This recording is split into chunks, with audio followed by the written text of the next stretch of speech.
Hi, in the last video, we have modeled until the balance sheet and also the cash flow.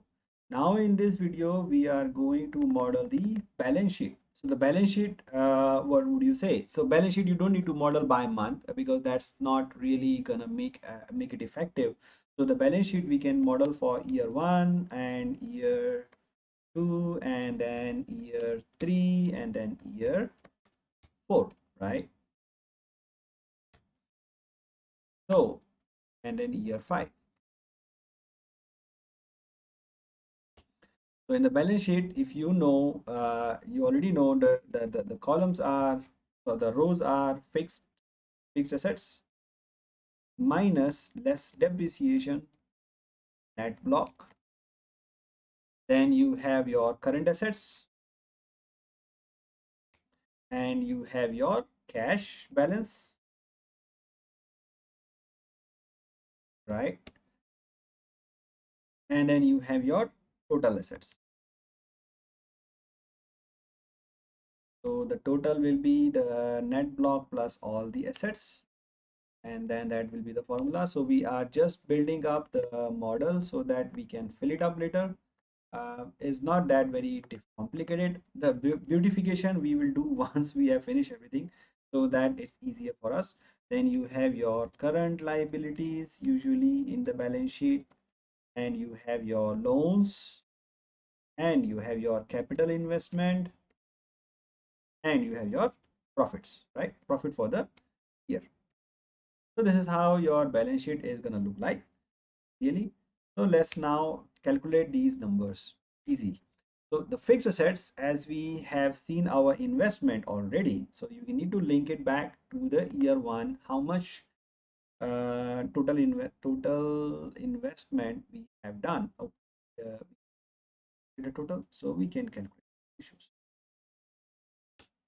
So the our total investment was $9,000, $90,000, $80,000. Let's do it this way.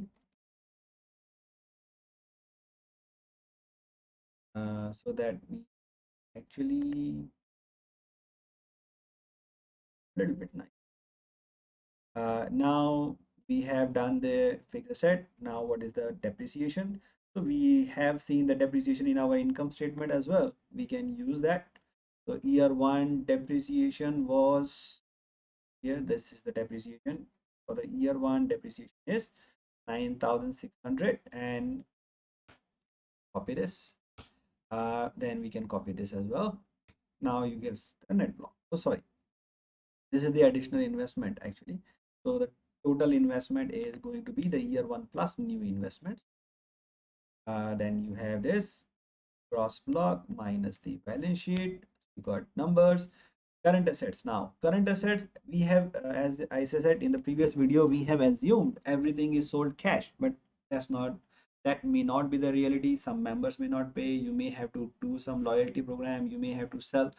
In a restaurant usually you will not have, but you may have some inventory, right? So let's say there is an inventory holding. So you, if you have taken my course on the ratio analysis, you will learn the inventory holding days. So we can calculate the inventory holding days. Let's say your policy is that you will hold at least 15 days worth of inventory. So 15 days, and then maybe the business as, so that is fixed, right? 15 days for every year. Or you may want to say, okay, maybe because it's a starting year, I may do 15 for the year one, and then maybe I will try to make it more efficient and reduce it to 12 and 11 year. So now how much inventory I should have? The formula for inventory holding days, if you remember, is average cost total inventory divided by the average cost of sales. So what is average cost of, so means the inventory will be average cost of sales multiplied by the number of day holding days. So what is average cost of sales? Average cost of sales is in our income statement, have that here. Sorry, year one onwards, divide by 365. So this is our average cost of sale per day, and that will give us the inventory value. right? Multiply by, right? Now, when you are putting up the inventory, we have assumed in the cash flow, we didn't factor in the increase in current assets. So we have to increase in the current assets now. We have to say in less increase in current assets. Since we have only the yearlies, we can divide by 12 for each month so that you get the average number. Sorry, but on a yearly basis, you will get the same number. Sorry, yearly basis, you will get the same number. Then you can just follow that in the next year. Then the cash flow will be this minus this because our inventory is increasing.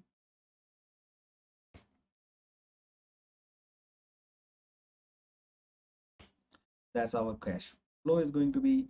Our cash is going to be here. It may or may not tally together. Let's see how it comes out. Our cash flow at the end of the year is 9,758, and that's amount our cash flow. Yes,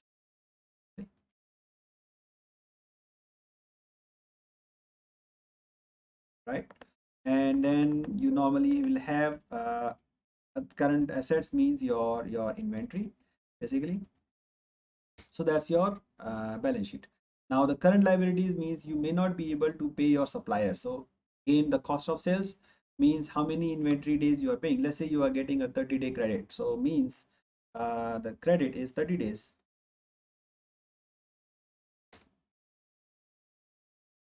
credit supplies, current liabilities. And but on an average you are holding around 40 days because you pay 10 days later from the end of the month. You're holding 40 days worth of cost of sales. So your current liabilities will be average, the holding day of the current trade payable is also the same. Trade payables divided by the average cost of sales. So we can use this. Again, we have a same thing to do.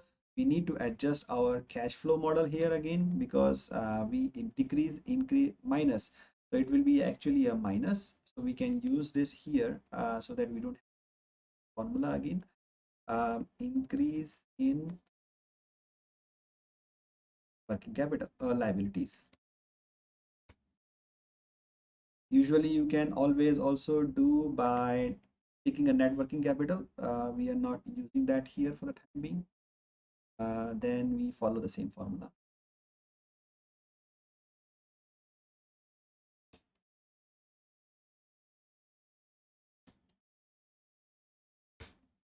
Cash is adjusted, current liabilities are adjusted. See if is going to tally already. Loans. How much loan we have set? How much loan we are lending pending with? So the loan outstanding amount you can take from here, year one, or you can take it from the capex line where we have actually calculated the investment here, total loan required. So the year one, our loan is actually it's not amount. So I can put up the amount here, right? And the formula is correct. So 65,000 we have taken, and then the plus because we have to do the year to date. We have to add whatever in the year two is, and now we get it. Okay. So we have actually returned our money outstanding. So this is at the end. Then the initial capital was fixed, so it's gonna be 10,000. Anyways, $10,000 initial investment and the profit. So profit will be coming from income statement, net profit. Let's see that year one, how much year one? Yes, here Yeah, year one is only $6,000. So it doesn't tell you.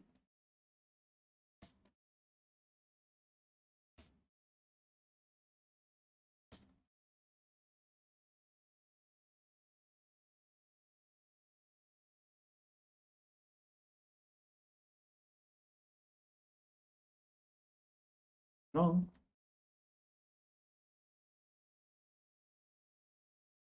Oops. Yeah, my mistake. I think the cash flow was not correct. So that's a test, acid test for our balance, because this is at the end of the year. So we cannot actually combine it together like this, because net for that year, but in a way is correct. Year one is minus 80,000, net is 11,000. So does the balance sheet is tallying? Yes, this balance sheet is tallied. So we can check balance sheet is tallied. Sorry, minus this. So first balance sheet is tallied. The other balance sheets are not getting tallied. So we find out the reason why it's not getting tallied, right? So there is a change. Let's see what is the difference, or we wrong in our profit and loss statement. Hmm, no, so it's most likely the cash flow is going to be the impacting us. So the number of change is 1,000 plus 11,000, because that is the balance. Then 11 14 plus 11, and then 25 plus 56, and then 56 plus 57. So 37,000. Why the, oh, sorry, my mistake. The cash, the profit is going to be accumulative. So it means this is going to be plus of this amount. Yes. So now is only 57,000. The cash is similar.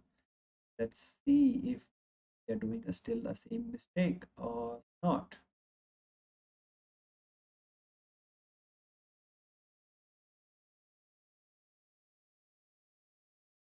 Hmm,